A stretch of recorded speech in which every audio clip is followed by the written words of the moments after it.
ఈ మధ్య కాలంలో ఏమైందో ఏమో తెలియడం లేదు కానీ మాజీ సీఎం జగన్ పెద్ద ట్రోల్ స్టఫ్గా మారిపోతున్నారు. బయటికొస్తే చాలు మీమర్స్కి బోలెడంత కంటెంట్ ఇచ్చి వెళుతున్నారు. ఆయన సరైన దారిలో వెళ్ళడం లేదు. ఇలా వెళితే వ్యతిరేకత వస్తుందని చెప్పేవాళ్ళు ఉన్నారో లేరో తెలియదు కానీ జగన్ ఇదే పద్ధతిలో వెళ్తే మాత్రం రాబోయే ఎన్నికల్లో 2024 కంటే దారుణమైన ఫలితాలు వస్తాయంటున్నారు. ఇప్పటికే మావిగన్ అంశంలో జగన్పై సోషల్ మీడియాలో జరుగుతున్న ట్రోలింగ్ మామూలు రేంజ్లో లేదు.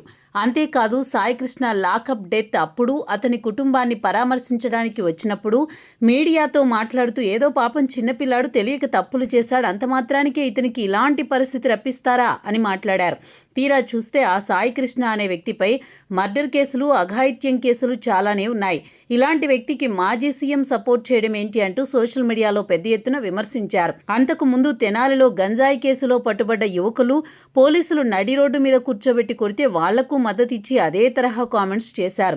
ఇక రీసెంట్గా సమాజంలో విద్వేషాలు రెచ్చగొట్టే ప్రశ్న, రావణ్ వంటి వారిని అరెస్ట్ చేస్తే వాళ్లకు మద్దతుగా నిలబడి జనాల్లో ఇంకాస్త వ్యతిరేకత ముట్టగట్టుకున్నారు. జగన్ వైజాగ్లో పర్యటించిన మాజీ ఎమ్మెల్యే సీదిరి అప్పలరాజు కుమారుణ్ణి అరెస్ట్ చేయడంపై తప్పుపడుతూ కొన్ని కామెంట్స్ చేశారు. ఆ కామెంట్స్ పై సోషల్ మీడియాలో నెటిజన్స్ తీవ్రస్థాయిలో ట్రోల్స్ చేస్తున్నారు. పూర్తి వివరాల్లోకి వెళితే రీసెంట్గానే సీదిరి అప్పలరాజు కుమారుడు బైక్లో వేగంగా వెళుతూ ఓ మనిషిని గుద్ది చంపేశాడు. అందుకు అతనిపై పోలీసులు మర్డర్ కేసు నమోదు చేసి అరెస్ట్ చేశారు.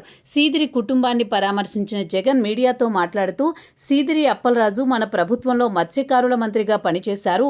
మత్స్యకారులను చంద్రబాబు ఎంత దారుణంగా ఇప్పుడు చూస్తున్నారో, హింసలు పెడుతున్నారో సీదిరి అప్పలరాజు కొడుకు సంఘటన ఓ ఉదాహరణ. అతని కొడుక్కి కేవలం 18 ఏళ్లు. బైక్ తోలుతూ దురదృష్టం కొద్దీ ఆ వ్యక్తిని గుద్దడంతో అతను చనిపోయాడు. యాక్సిడెంట్లు జరుగుతూనే ఉంటాయి. చేసింది కరెక్ట్ అని నేను చెప్పను కానీ అతని మర్డర్ కేసులు పెట్టి కూటమి ప్రభుత్వం ఎంత దారుణమో చూడండి. కోర్టు కూడా ప్రభుత్వాన్ని తప్పుపడుతూ సెక్షన్లను మార్పించే పరిస్థితి వచ్చింది అంటూ జగన్ మాట్లాడిన మాటలు ఇప్పుడు సంచలనంగా మారాయి.